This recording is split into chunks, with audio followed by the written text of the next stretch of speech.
Hi guys, உங்கள் GM தமிழா இன்னைக்கு வந்து என்ன பத்தி பேச போறோம் அப்படின்னு பாத்தீங்கன்னா, படைத்தலைவன் திரைப்படம் வந்து இப்போ திரையில வந்து வெற்றிகரம் ஓடிட்டு இருக்குது. யாரோட படம் அப்படின்னு கேட்டீங்கன்னா, நம்ம விஜயகாந்த் அவர்கள் இருக்காங்களா, அவரோட இளைய மகன் திரைப்படம் தான் வந்திருக்கு. சண்முக பாண்டி அவங்களோட பேரு. அந்த படம் வந்து பார்த்தீங்கன்னா படைத்தலைவன் எப்படி இருக்கு அப்படின்னு சொல்லிட்டு ஒரு ஹானஸ்ட் ரிவ்யூ வந்து பேச போறோம். ஜிஎம்எஸ் தமிழ் வந்து ஃபர்ஸ்ட் டைம் பார்க்கணும், மறக்காம வந்து சப்ஸ்கிரைப் பண்ணிருங்க. வீடியோ வந்து ஸ்கிப் பண்ண பாருங்க, மற்ற சொல்லிக் கொடுத்தவர்கள் மூலியமா வந்து சேரும். வாங்க வீடியோக்குள்ள போகலாம். இந்த படைத்தலைவன் திரைப்படம் இருக்கு இல்லையா, திரைப்படம் வந்து பார்த்தீங்கன்னா நாளுக்கு நாள் வந்து தள்ளி போயிட்டே இருந்துச்சு.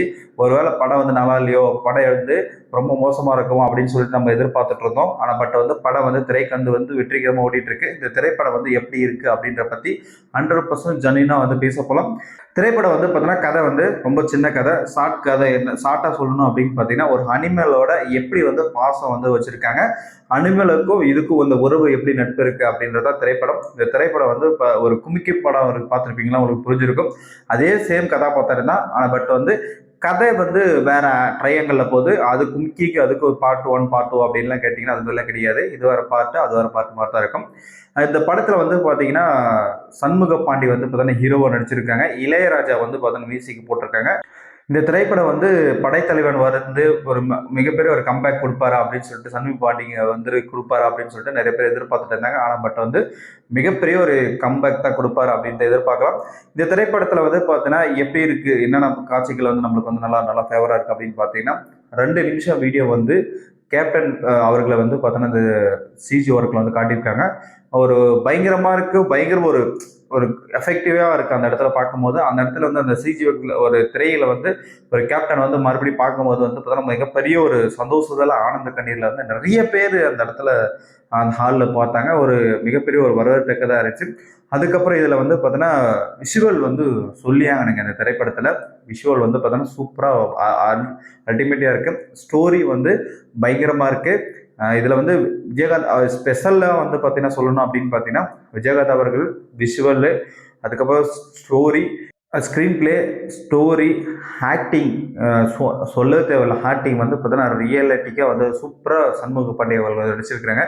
ஏன்னா வந்து கேப்டனோட ரத்தத்திலே ஊறி வந்தது இல்லையா, அதனால் வந்து நடிப்பு வந்து 100% வந்து இன்னும் நிறைய சில பிரச்சனைகள் இருக்கு இருந்தாலும், ஆனால் நடிப்பு வந்து ஓகே பரவாயில்ல இருக்கு. எடிட்டிங் சொல்லணுங்க, செம்மையாக இருக்குங்க எடிட்டிங்கு. படத்தை பார்க்கும்போது எடிட்டிங் சீன்லாம் வந்து அல்டிமேட்டாக சூப்பராக தொடர்ந்து வந்து பார்த்தோன்னா பார்க்கும்போது நல்ல ஒரு என்டர்டைன்மெண்ட்டாக இருக்குது. ஸ்க்ரீன் பிளே அந்த மாதிரி இருக்கனால எடிட்டிங் வந்து பயங்கரமாக கொடுத்துருக்காங்கன்னு தான் சொல்ல வரணும். இளையராஜா மியூசிக், பேக்ரவுண்ட் மியூசிக் வந்து பரவாயில்லைங்க. எந்த இடத்துல வந்து கச்ச கச்ச கச்ச கச்சான்னு இல்லாமல் நீட்டாக வந்து மியூசிக் போட்டுக்கிறார்.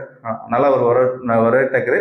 ஆனால் ஒரு சில இடத்துல நான் எப்படி எதிர்பார்த்தேன் அப்படின்னா, நம்ம இளையராஜா சாங்கு கேட்டிங்கன்னா பழைய காலத்தை சாங்கு மாதிரி எதனா ஒரு சாங் வைப்பாங்க அப்படின்னு மாதிரி எதிர்பார்த்தோம். இதில் வந்து பொட்டு வச்ச தங்க கூட ஒரு ஃபைட் சீன் வச்சிருக்காங்க. ஆனால் இருந்தாலும் அந்த சீனை வந்து எதிர்பார்த்த எல்லா இடத்துலையும் வந்து ஃபுல்ஃபில் ஆச்சானா கொஞ்சம் மியூசிக்ல வந்து பின்வாங்கி தான் இருக்குன்னு தான் சொல்ல வரணும்.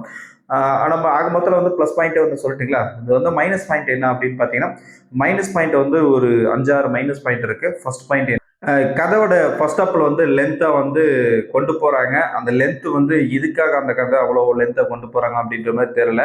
ஆனால் வந்து கதை வந்து ஷார்ட் அண்ட் ஸ்வீட்டாக சொல்லியிருந்தாங்கன்னு வச்சுக்கோங்க. இன்னும் நிறைய கதை விஷுவல் நிறைய இடத்துல காட்டியிருந்தாங்கன்னா நான் நிறைய இடத்துல நல்லா இருந்திருக்கும். ஒரே ட்ரையாங்கிளில் இங்கே போகிறாங்க, அந்த இடத்துல போகிறாங்க அப்படின்ற மாதிரி தான் அந்த வீடியோ வந்து இருக்கும்போது, லென்த் இருக்கும்போது நம்மளுக்கு வந்து மிகப்பெரிய ஒரு சோர்வாகுது. ஏன்னா வந்து சின்ன சின்ன யூடியூபர்ஸாக வந்து அடுத்த எப்படி வரும், விஷுவல் இருக்கும், எந்த இடத்துல வந்து பார்த்தோன்னா அடுத்த என்ன நடக்குது அப்படின்றது வந்து நமக்கு வந்து காட்டி கொடுத்துருவோம். அது அந்த மாதிரி பிரச்சனைகள் வந்து நிறைய இருந்துச்சுன்னு தான் சொல்ல வர்றோம். அதுக்கப்புறம் வந்து யானையை தேடி கிட்டத்தட்ட வந்து ஒரு 1000 கிலோமீட்டர் தாண்டி போயிட்டு கரெக்டாக அந்த இடத்துக்கே போகிற மாதிரி ஒரு காட்சி வச்சுருப்பாங்க. அதான் வந்து செகண்ட் ஹாஃப்ல வந்துட்டு இருக்கும். அது வந்து எதுக்காக இப்படி வச்சாங்க, ஏன் அந்த இடத்துல போனாங்க அப்படின்னு சொல்லிட்டு ஒரு கனெக்டிவிட்டியே இல்லை. டைரெக்டாக வந்து கேப்டன் சாரை வந்து பார்க்குறாங்க.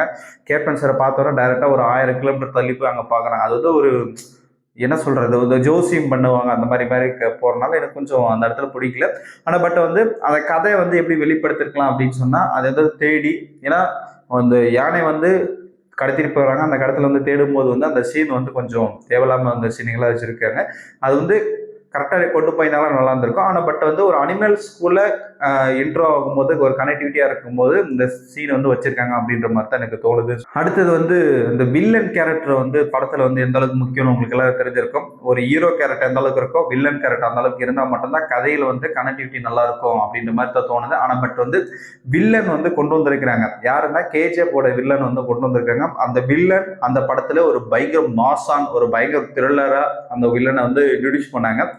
அந்த இன்ட்ரடியூஸ் பண்ணி அந்த திரைப்படத்துல அந்த மாதிரி யூஸ் பண்ணிக்கிறாங்க. ஆனா பட் வந்து இந்த திரைப்படத்துல அந்த வில்லன் காட்டியிருக்காங்க. இந்த திரைப்படத்துல அந்த வில்லன் வந்து பார்த்தோன்னா ஒரு சாமியாரா இருக்காரு, போலீஸ் சாமியாரா இருக்கிறாங்க. அந்த வில்லன் வந்து ஒரு எஃபெக்டிவா ஒரு பயத்தை உண்டாக்கணும் பார்த்த உடனே அப்படின்ற மாதிரி தோணலை. ஆனா பட் வந்து அவர் சின்ன குழந்தைய வந்து ரொம்ப இது பண்றாரு, அதுக்கப்புறம் அடிக்கிறாரு, ஆட்டை வெட்டுறாரு, அந்த மாட்டை வெட்டுறாரு, பசு எரும மாட்டை வெட்டுறாரு, இது மாதிரி பயங்கரமா காட்டுறாங்க. ஆனா பட் வந்து அந்த இடத்துல மக்கள்கிட்ட வந்து என்னன்னா இது ஒரு வில்லன்டா, வில்லனை பார்த்தா ஒரு பையன் வரணும் அப்படின்ற மாதிரி நம்ம வந்து எதிர்பார்த்தோம். ஆனா பட் வந்து அந்த இடத்துல அதெல்லாம் மிஸ்டேக்ஸ், இந்த மாதிரி சின்ன சின்ன மிஸ்டேக் மட்டும்தான் அந்த படைத்தலைவன் படத்துல இருக்கு. ஆனா பட் வந்து ஆக மொத்தத்துல படம் பார்க்கறதுக்கு வந்து மிகப்பெரிய ஒரு என்டர்டைன்மெண்டா இருக்கு. இந்த சின்ன சின்ன மிஸ்டேக்லாம் கொண்டதுனால ஒரு சூப்பர் டூப்பர் ஹிட் ஆகிடுச்சிருக்கும். அந்த அளவுக்கு வந்து பார்த்தீங்கன்னா திரைப்படம் வந்திருக்கு. இந்த திரைப்படத்துல ஒன்னே ஒன்று ப்ளஸ் பாயிண்ட் வந்து சொல்ல வேணுங்க. ஏன்னா இந்த ஃபைட் சீன்லாம் இருக்கு இல்லையா, அந்த ஃபைட் சீன்லாம் வந்து அது நேச்சுரலா ஆனால் ஃபைட் வந்து இது மாதிரி வச்சிருக்காங்க. ஏன்னா ரொம்ப பழைய காலத்து ஃபைட் மாதிரி இல்லாம புது காலத்தில் ட்ரெண்டிங்ல இருக்க மாதிரி இல்லாம நேச்சுரலாக ஃபைட் எப்படி இருக்குமோ அந்த மாதிரி இருக்காங்க. சூப்பராக வந்து பார்த்தோன்னா ஆக்டிங் பண்ணியிருக்காங்க. ஃபைட் சீன்ஸ்லாம் வந்து சூப்பராக விசுவல் வந்து நல்லா இருக்கு. அதே மாதிரி இந்த திரைப்படத்தை பொறுத்த வரைக்கும் என்ன ப்ளஸ் பாயிண்ட் அப்படின்னு பார்த்தோன்னா இந்த எடிட்டிங், விஷுவல், அதுக்கப்புறம் ஆக்டிங் சூப்பராக 3 பேர் மூணுமே இதாக இருக்கனால கதை கொஞ்சம் ஸ்லோவானாலும் படம் வந்து பயங்கரமாக சூப்பர் டூப்பைட் அடிக்கிற அளவுக்கு மிகப்பெரிய ஒரு திறமை வாய்ந்த திரைப்படம் தான் சொல்ல வரும். இந்த படைத்தலைவன் திரைப்படம் வெற்றியேறிய வாழ்த்துக்கள் சொல்லிட்டு இந்த விமர்சனம் இதெல்லாம் முடிச்சுக்கலாம். அது மட்டும் இல்லாமல் இந்த படம் ஃபேமிலி ஆடியன்ஸ் உட்காந்து பார்க்கக்கூடிய படம் இது வந்து.